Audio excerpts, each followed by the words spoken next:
With the YouTube adpocalypse still looming over many channels, if you want to support this one, check out my Teespring store for the latest merch. Hey, what's going on, everyone? My name is Matt Jarbo. This is the Mundane Matt channel, and oh my god.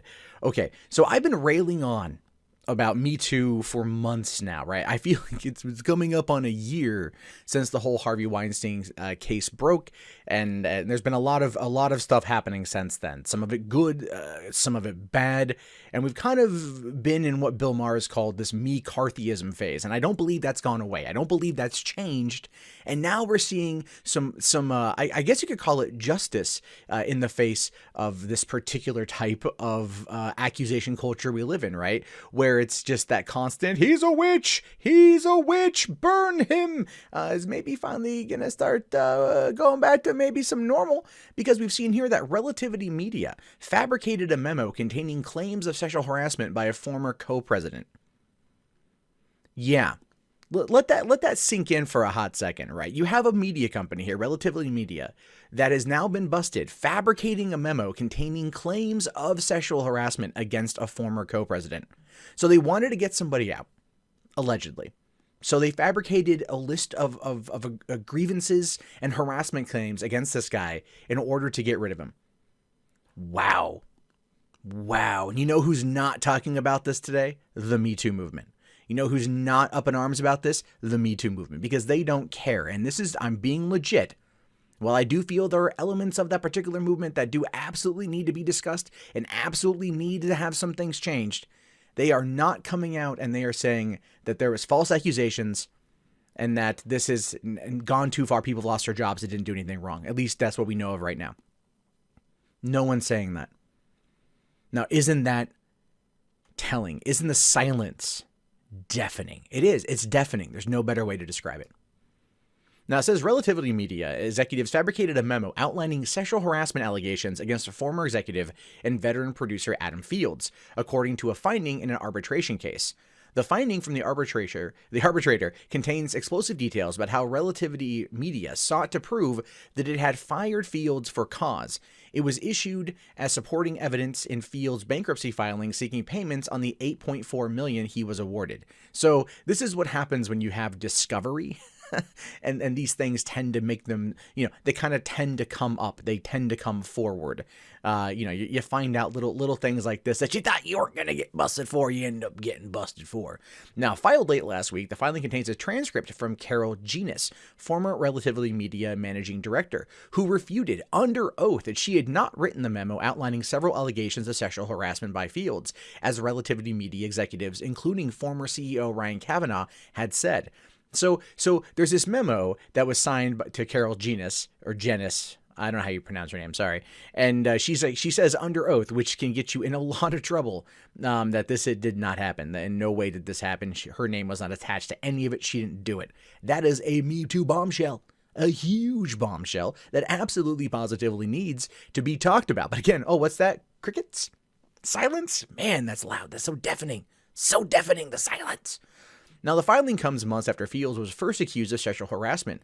Parts of the memo were quoted from a Hollywood Reporter story and quoted a spokesperson saying that they'd immediately looked into the allegations of sexual harassment.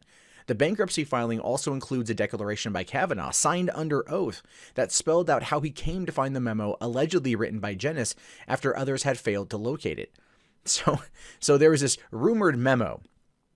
Right. And it was like, the former CEO is like, here's the tale of how I uncovered the memo. Gather around, children. This is under oath, so it's entirely legitimate.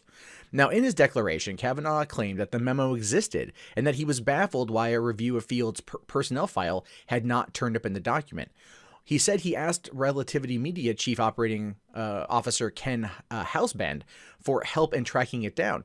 Hausman enlisted the help of the company's information technology director, who then allegedly found the document in a private folder Genis had supposedly created. So you're looking for this mysterious document, right? You're looking for this mysterious document. No one can find it. No one knows where it's at. You go talk to the company's information technology director, right? Their IT guy, and you're like, hey, we need to find this folder. He's like, hey, what do you know? I found this private folder with this document, this really damning document in it.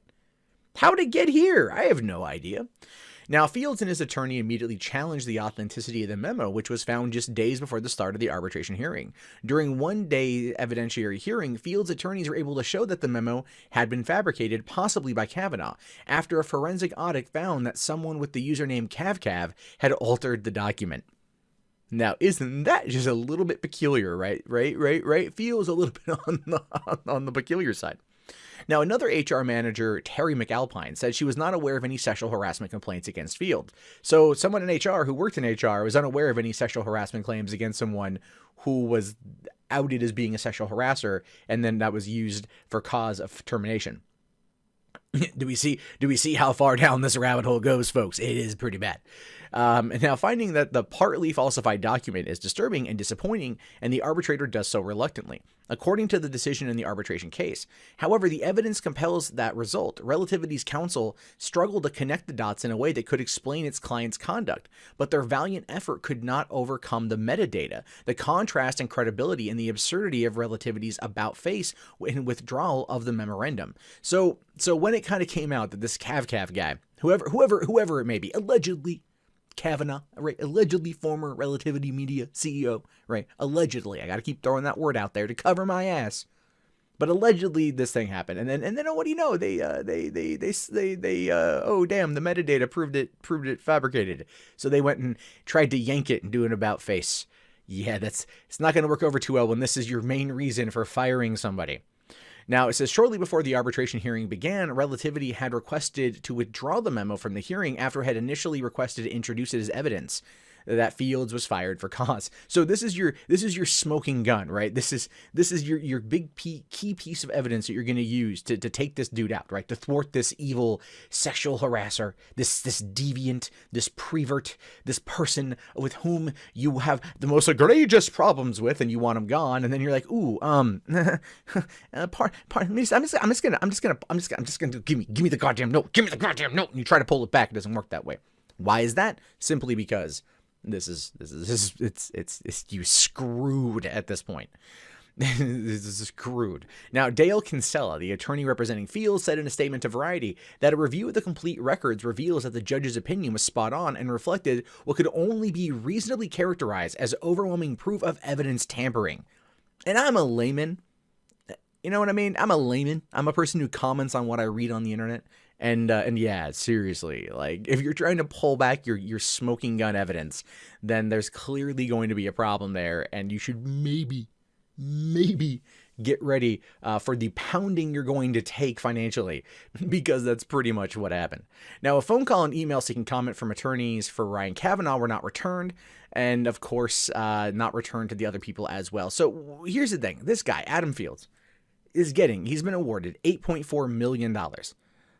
For this. But the biggest issue is not so much the money. The biggest issue here, my friends, is going to end up being the fact that he will not get his reputation back. He won't get it. He won't get it at all. Even though the metadata, the forensic audit of this memo proves that it was altered, that it was created, that it was fabricated. Then the company tried to pull it back because it wasn't the evidence they thought that they had. And it basically just completely exonerates Adam Fields here. No one's going to care. No one's going to say a damn word about this. No one. We're not seeing anything coming out of the Metoo movement. We're not seeing anything coming out of the Time's Up movement. People aren't rushing to his defense to say we need to make sure that false accusations do not happen. We need to make sure that these things are looked after. We need to make sure that going forward, if we want parity, if we want that equality, that 50-50 split by 2020 that they're talking about, then we have to make sure that these kind of things do not happen. And guess what, man? Guess what, folks? They keep happening. They keep happening. This is just, I believe, the first of many instances of this sort of thing going down. And this may not even be the first. I just haven't seen it all, but this is definitely going to be a trend where these accusations are made without evidence, without proof, without people providing any of that. And then people are fired. Their names run through the mud. Everything is just taken away from them. And then at the end of the day, it boils down to the fact, oh, well, I mean, like, we were wrong, but whoopsie-daisy sort of thing. It's just, it is terribly sad that this is a reality we live in. It is terribly sad that people aren't speaking up, especially when you're trying to protect people, because it's a two-way road. Equality is a two-way street. It goes to show you precisely the mentality of those involved in the Me Too movement. It goes back to the tenets of feminism, where you cannot come out and speak ill about what's going on because that would make you the other. And if you become the other, then you're just no good to no one, and then they're going to publicly shame you till you come back. It's the world's crappiest religion. But these are just my thoughts on this. What do you guys have to say? I'm curious to know your thoughts, really, honestly. Let me know in the comments below. My name is, of course, Matt Jarbo. If you haven't already, please thumbs up the video, subscribe to the channel, check back often for more content. If you want to support the channel, one of the best ways is patreon.com/mundanemat or teespring.com/mundanemat, where you get some merch and more shirts are on the way. And if you just want to watch more videos, and I hope you do, you can do so right now.